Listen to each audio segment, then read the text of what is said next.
This place right here on the left is going to be that farm that belonged to my grandfather. I'll run you up there and show you where Colton lives. My granddaddy bought that in 1935. He gave $10 an acre for it.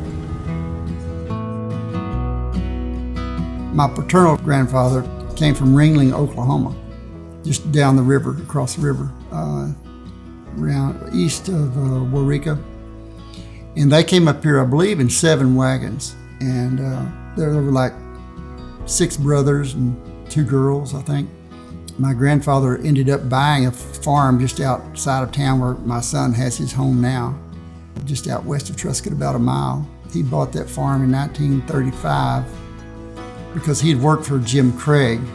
Granddaddy never drew any pay. He just drew room and board. And Mr. Craig gave him either 31 or 33 heifers when he left there in 1925. We did move away from this area for 3 years, and that was in 1965. We moved down to Palo Pinto, Texas, and that's where I started school, 1st, 2nd, and 3rd grade. And it's funny, you think we lived in this ranching area all of my life. Well, you were going to Palo Pinto. Well, guess what?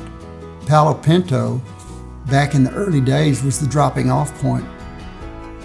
I don't know if people know that or not, but Fort Worth, Palo Pinto, and then there was nothing west of Palo Pinto. We came back here in 1968, and Dad, we lived on the Alexander Ranch, which was that Craig Ranch, and we lived there 12 years. Dad managed it for 12 years. I've never measured that little house that we grew up in, but I don't think it's over 800 square feet. It was a 6-room house, 800 square feet. They're not very big rooms. But I remember getting up with my dad before I started school. I was 3, 4, 5 years old, and having breakfast with him.